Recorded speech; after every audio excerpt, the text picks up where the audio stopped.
This is one of the most discreet voice recorders on the market today. It has both voice-activated and continuous recording modes. The battery will last up to 30 days in voice activation mode, which means it will only record when it hears sound and stop when it is silent, and continue to start and stop as it hears audio to record. The battery will last 19 hours in continuous recording mode. It's rechargeable and extremely easy to use. Its embedded software allows you to easily set the date and timestamp, adjust the audio quality, and the voice activation sensitivity. When you're ready to listen to your recordings, connect it to your computer via USB and listen to your recordings just like you would any other audio file. It also comes with an OTG cable, so you can even listen to your recordings on your OTG capable phone. And it has truly one-touch recording. To start recording, simply turn the top of the pen clockwise. To stop recording, turn it counterclockwise. You can check the recording status by looking at the back of the recorder, where you'll see a tiny dot. If the dot is black, it's recording, and if it's white, it isn't.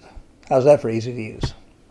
We have also made a full video tutorial showing exactly how it operates. As with all of our products, you also get lifetime tech support by phone, live chat, or email. I also want to take a minute to show you the embedded software. Let's start with the time and date stamp.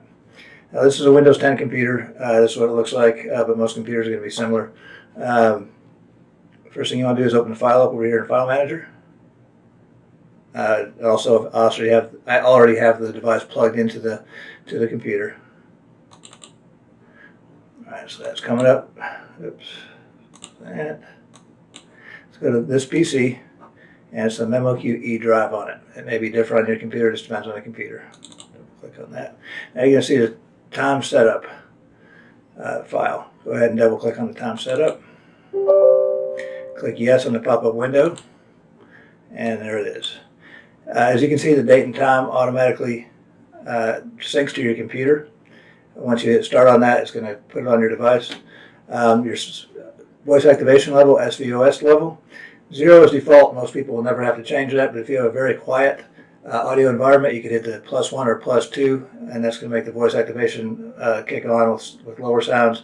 And if you have a loud environment, you can hit the -1 or -2, which will do just the opposite. Over here is your mode, record quality. XHQ is higher recording quality. HQ is the lower one, which to me I can't tell the difference. HQ is still very good, and you get twice the amount of time storage capacity on the recorder. When you're ready to go, you just go ahead and click start. That's going to put you see this file put on there, and the device is automatically going to read that and change its settings to whatever you wanted them at.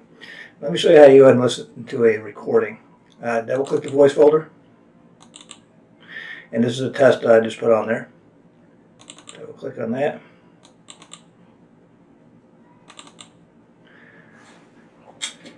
Testing 1 2.